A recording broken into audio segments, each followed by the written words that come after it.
राष्ट्रवादी काँग्रेसच्या वतीने आयोजित होम मिनिस्टर खेळ पैठणीच्या कार्यक्रमाला रुपाली चाकणकर यांची उपस्थिती। मंगळवार दिनांक 11 मार्च 2025 रोजी सायंकाळी 5 ते रात्री 10 या वेळेमध्ये कॉम्रेड गोदूताई परुळेकर उद्यान शाळेजवळील मैदान चंदनवाडी ठाणे पश्चिम येथे समाजसेविका सौ सीमा हेमंत वाणी आणि माननीय शिक्षण मंडळ सदस्य श्री हेमंत सुधाकर वाणी यांच्या वतीने होम मिनिस्टर खेळ पैठणीचा या कार्यक्रमाचे आयोजन करण्यात आले होते। या कार्यक्रमाला महाराष्ट्र राज्य महिला आयोगाच्या अध्यक्षा तथा राष्ट्रवादी महिला काँग्रेसच्या प्रदेशाध्यक्षा माननीय सौ रुपालीताई चाकणकर यांची प्रमुख उपस्थिती होती। तसेच यावेळी मुख्य प्रवक्ते राष्ट्रवादी काँग्रेस पार्टी अध्यक्ष ठाणे शहर जिल्हा आनंद परांजपे व महाराष्ट्र प्रदेश सरचिटणीस श्री नजीम मुल्ला, महिला अध्यक्ष वनिताताई गोतपगार, युवक अध्यक्ष नित्यानंद वीरू वाघमारे यांच्यासह राष्ट्रवादी काँग्रेस पक्षाचे सर्व पदाधिकारी महिला मोठ्या संख्येने उपस्थित होते। यावेळी सदर कार्यक्रमाचे उत्कृष्ट आयोजन केल्याबद्दल महाराष्ट्र राज्य महिला आयोगाच्या अध्यक्षा तथा राष्ट्रवादी महिला काँग्रेसच्या प्रदेशाध्यक्षा माननीय सौ रुपालीताई चाकणकर यांनी कार्यक्रमाचे आयोजक समाजसेविका सौ सीमा हेमंत वाणी आणि माननीय शिक्षण मंडळ सदस्य श्री हेमंत सुधाकर वाणी यांचे आभार मानले व पुढील वाटचालीस शुभेच्छाही दिल्या। स्वप्नीलदादासाठी निखळपणाने आणि मोकळेपणाचा संवाद साधून आमच्या महिला भगिनींशी तुम्ही बोलताना त्यांच्या चेहऱ्यावर जे हसू होतं ते कोणत्याही बाजारामध्ये विकत मिळणार नाही, हा आनंद तुम्ही आम्हाला दिलेला आहे। आज या भागामध्ये येण्यापूर्वी आपल्या ठाणे शहर जनसंपर्क कार्यालयाचं देखील उद्घाटन केलं आणि मला खात्री आहे हेमंतजी असतील, सीमाताई असतील यांच्या माध्यमातून अतिशय चांगल्या पद्धतीचा जनसंपर्क करत नागरिकांचे प्रश्न सोडवण्यासाठी ते तत्पर राहतील। राज्याचे उपमुख्यमंत्री तथा वित्तमंत्री आदरणीय अजितदादा यांनी कालच अर्थसंकल्प जाहीर केला आणि सर्वाधिक निधी हा महिला बाल विकास विभागाला दिला, म्हणजेच आमच्या महिला भगिनींना दिला।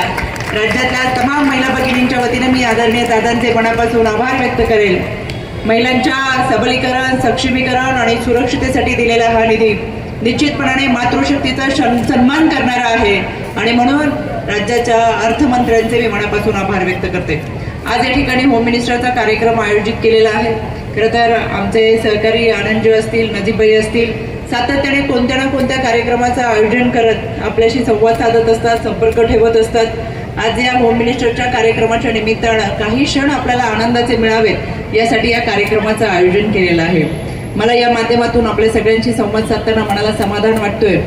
मला येण्यापूर्वी पत्रकारांनी प्रश्न विचारला की राज्य महिला आयोगापर्यंत जर ग्रामीण भागातल्या महिला पोहोचू शकल्या नाही तर आपण काय करू शकतो। मला आवर्जून या माध्यमातून आपल्याला सगळ्यांना सांगायचे, गेले 3 वर्षापूर्वी मला राज्य महिला आयोगाचं पद मिळालं आणि महाराष्ट्रातली मी पहिली अध्यक्ष आहे जिचं आयोगाचं अध्यक्षपद परत तिला रिपीट केलं गेलं। खरं तर बांद्राच्या माझ्या मुख्य कार्यालयापर्यंत मला माहिती आहे धुळे, जळगाव, नंदूर, पालघरच्या महिला भगिनी, गडचिरोलीची महिला भगिनी, वाड्या वस्त्या पाड्यावरची महिला भगिनी पोहोचू शकणार नाही, पण राज्य महिला आयोगाचे अध्यक्ष म्हणून मी त्यांच्यापर्यंत पोहोचू शकते आणि म्हणून प्रत्येक जिल्ह्याच्या ठिकाणी आम्ही जनसुनावणी आयोजित करतो।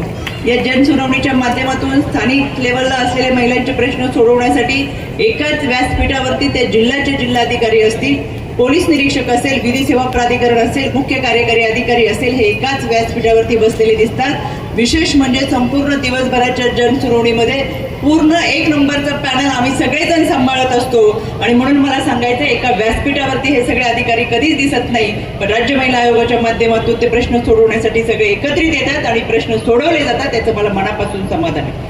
गेल्या 3 वर्षाच्या कालावधीमध्ये जवळजवळ 35 ते 40 हजार पर्यंतच्या केसेस आम्ही दिवाणी न्यायालयाच्या माध्यमातून सोडवल्या। 155-209 हा टोल फ्री क्रमांक तुमच्या सगळ्या महिला भगिनींना मी आवर्जून देईल। त्याच्याही पुढे जाऊन मला तुम्हाला सगळ्यांना सांगायचंय, महाराष्ट्र शासन, पोलीस प्रशासन आणि सरकार यांनी आपल्यासाठी 112 हा टोल फ्री क्रमांक दिलेला आहे। माझी मातृशक्ती या ठिकाणी बसली, त्या सगळ्यांना मला मनापासून विनंती करायची आहे, शाळेत जाणारी, कॉलेजला जाणारी, क्लासला जाणारी आपली लहान मुलगी असेल, विद्यार्थिनी असेल, वर्किंग वुमन असेल, घरातनं बाहेर पडल्यानंतर त्या आईला काळजी वाटते की मुलगी परत घरी येताना ती सुरक्षित असली पाहिजे. पण तुम्ही काळजी करू नका, हे सरकार आपल्या सुरक्षेसाठी कटिबद्ध आहे. 112 हा टोल फ्री क्रमांक आपण डायल केल्यानंतर हा नंबर कंट्रोल रूमला जातो आणि त्या भागामध्ये पेट्रोलिंगची व्यवस्था करणारी पोलीस यंत्रणा 5 ते 7 मिनिटांपर्यंत तुमच्यापर्यंत पोहोचते आणि सुरक्षतेची जबाबदारी पोलिसांची आहे. म्हणून मला मनापासून तुम्हाला सांगायचंय, खरं तर अतिशय चांगल्या पद्धतीचं सरकार हे महायुतीच्या माध्यमातून काम करतंय. या लाडक्या बहिणींना सन्मान देण्यासाठी, सुरक्षित देण्यासाठी आम्ही कटिबद्ध आहोत. 2 दिवसापूर्वी 8 मार्चचा कार्यक्रम आपण सगळ्यांनी जल्लोषात साजरा केला. पण मी प्रत्येक ठिकाणी आवर्जून सांगते, एका 8 मार्चने आमचं समाधान होणार नाही. 365 दिवसाचा सन्मान हा आम्हाला मिळाला पाहिजे आणि त्याची सुरुवात आपण आपल्यापासून करूयात. या 365 दिवसाच्या सन्मानासाठी पोलीस प्रशासन, कायदा सुव्यवस्था त्यांचं काम करेल.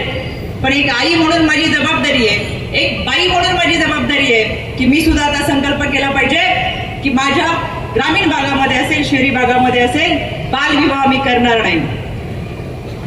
विधवा प्रथासाठी ज्या अनिष्ट रूढी परंपरा आहेत त्या जाचक समस्यांना आमची महिला भगिनी सामोरे जाणार नाही.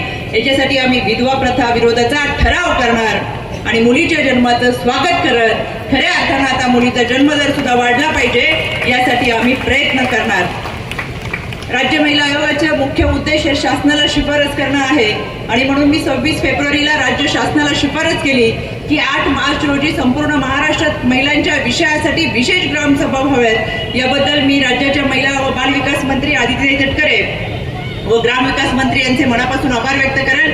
त्यांनी ही मागणी मान्य करत 6 तारखेला GR काढला आणि या GR मध्ये एकाच वेळेस 8 मार्चला संपूर्ण महाराष्ट्रामध्ये महिलांच्या या ठरावासाठी विशेष ग्रामसभा झाल्या आणि महिलांना सन्मान देणारा दृष्टिकोन बदलण्यासाठी एक पाऊल पुढे आपण टाकू.